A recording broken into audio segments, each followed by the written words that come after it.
Okay, we're continuing with this book here, The Cancer Resolution by Mark Lintern. We've been going through it page by page. This is part 10, video number 10 about this.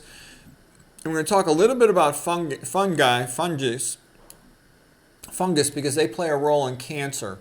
Here is a fungus, and this is the fungus cell wall. When the beta-glucans are exposed on the fungus, the immune system can detect those.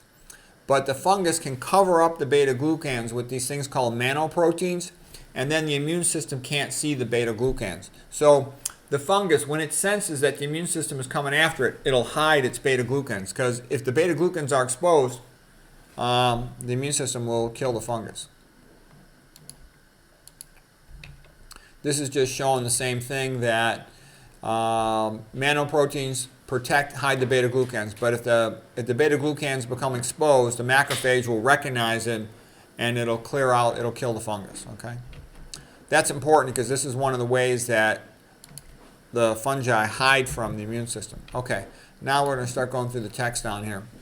I got the page numbers here. This lecture today is going to cover pages 237 to 253.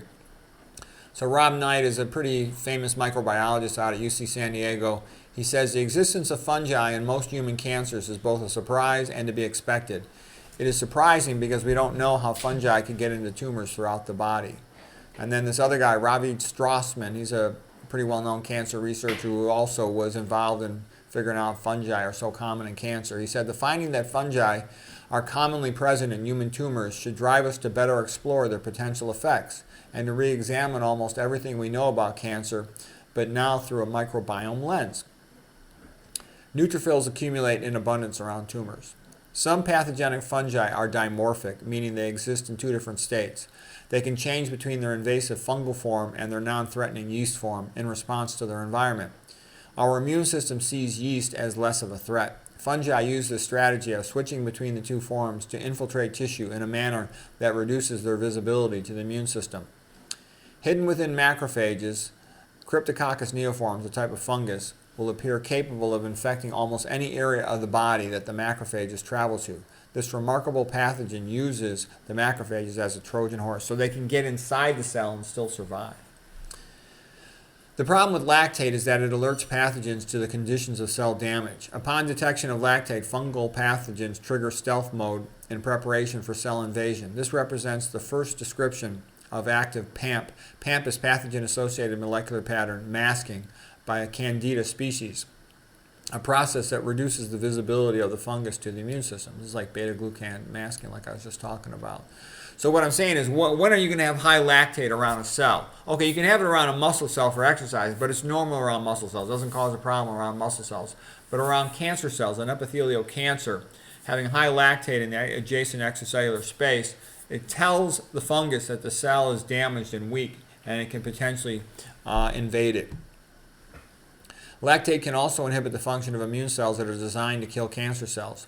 Lactate inhibits monocyte migration and its release of cytokines. Furthermore, lactate strongly inhibits the activation of T cells.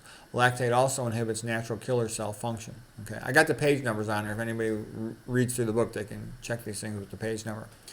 Our data suggests that C. albicans responds to hypoxic niches by inducing beta-lactam masking, like I was just talking about. The fungus can hide its beta-glucans on its cell wall underneath of nanoproteins and thus avoid detection by the immune system. Pretty sneaky. Thereby evading immune detection and promoting fungal colonization. Free iron is a big problem. Free iron can severely damage or destroy the whole mechanism of natural resistance, leading to rapid bacterial or fungal growth in tissues. Iron is an essential nutrient for the replication of all microbes. Accumulating evidence indicates that glucose and glutamine are the primary fuels used for driving the rapid growth of most cancers.